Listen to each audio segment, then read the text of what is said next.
Solid sphere हो या फिर आपके चलिए कोई भी सॉलिड सिलेंडर उसका डायमीटर वगैरह काम आता है। जैसे जैसे इसको मूव करता जाऊंगा वैसे वैसे आप देखिए चीज मूव करती जाएगी। दो तरह की स्केल इसमें होती है, एक होती है मेन स्केल। मेन स्केल जो है बेसिकली वो आप ये वाली जो स्केल है, ये मेन स्केल है, ये वाली जो कि बिल्कुल ऐसी है जैसे हमारी स्कूल में होती थी, जो स्कूल में हम स्केल पर स्केल करते थे। दूसरी है ये वाली स्केल, इसको हम लोग बोलते हैं वर्नियर स्केल। जैसे जैसे अपन इसको मूव करेंगे ये ऐसे मूव करती चलिए। सपोज एग्जांपल के तौर पे आपको इस पेन का डायमीटर निकालना है, तो हम लोग इसको यहाँ पर इस तरीके से एक्टिवेट कर देते हैं और जब थोड़ी पेन बाहर निकाल देता हूँ, ये बेसिकली रीडिंग होती है। रीडिंग कैसे निकालते हैं वो अपन लोग बाद में देखेंगे। सबसे पहले समझना जरूरी है कि इसके सेटअप में हमने क्या किया है। अगर मैं इसको जूम करूँ और ध्यान से देखो, इसमें एक है मेन स्केल का जीरो, ठीक, ये जो जीरो है ये मेन स्केल का जीरो है। इसके जस्ट सामने ये जो मैंने यहाँ पे जो डिवीजन बने हुए हैं, ये वाले 0 1 2 3 4 5 6, ये डिवीजन को हम लोग बोलते हैं वर्नियर स्केल डिवीजन, क्योंकि वर्नियर स्केल पर ऊपर वाले स्केल जो मूव कर सकते हैं इसको वर्नियर स्केल बोलते हैं, ठीक।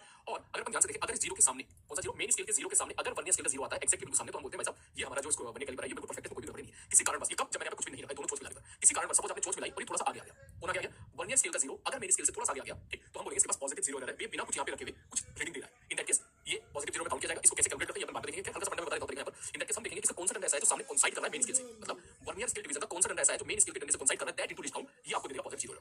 पॉजिटिव जीरो अगर किसी कारण बस ये जो जीरो था वर्नियर स्केल का जीरो था, अगर ये इस जीरो से पीछे चला जाता है तो अपन बोलेंगे भाई साहब नेगेटिव जीरो है। खैर इसी चीज के बारे में बाद में चर्चा करेंगे। अभी इंपॉर्टेंट चीज है कि इसका बेसिक फंडा क्या है। बेसिक फंडा ये है कि अगर आप यहाँ पर, मैं इसको थोड़ा सा फोकस कर देता हूँ, अगर आप यहाँ पे देख पा रहे हो तो कहानी बेटा कुछ ऐसी यहाँ पर कि मेन स्केल रीडिंग देखो 1 2 3 4 5 6 7 8 9 10, जैसे 10 हुआ ये 1 सेंटीमीटर बन चुका है, दैट मींस 10 मिलीमीटर बोलिए 1 सेंटीमीटर के बराबर है। और वर्नियर स्केल के भी 10 डंडे किए हम लोगों ने, चेक करो 1 2 3 4 5 6 7 8 9 10। बस काम की बात इसमें ये है जो आपको याद रखनी है कि जब मैंने जीरो से जीरो को मिलाया तो जो 10वां डंडा वर्नियर स्केल था, 10वां डंडा जो वर्नियर स्केल का था वो 9वें डंडे को मेन स्केल से कोइंसाइड कर रहा था, ठीक है। मतलब मैं इसको यहाँ पे रख देता हूं थोड़ा सा ताकि फोकस हो जाए। अब शायद अच्छे से फोकस हो गया है। यहाँ पे जो 10वां डंडा था वर्नियर स्केल का, उसके जस्ट सामने 9वां डंडा है मेन स्केल का। ये यहाँ पर इंपॉर्टेंट बात है। तो जूम बटन बेसिकली ये है, ठीक। 1 2 3 4 5 6 7 8 सॉरी 9 वाला यहाँ पे मिसिंग हो गया, मैंने लिखा नहीं है 9 और ये 10। ये 10वां डंडा जो था किसका, गुलाबी वाली मतलब वर्नियर स्केल डिवीजन का कोइंसाइड कर रहा है 9 MSD से। तो मैं यहाँ पे लिख सकता हूँ sir 10 VSD vernier scale division is equivalent to 9 MSD, ठीक। That means 1 VSD is equivalent to 9/10 MSD। इस जो हम लोगों ने आपको जो अभी वर्नियर कैलिपर दिया, इसका जो लीस्ट काउंट होता है वो हम लोगों ने डिफाइन किया है 1 MSD minus 1 VSD।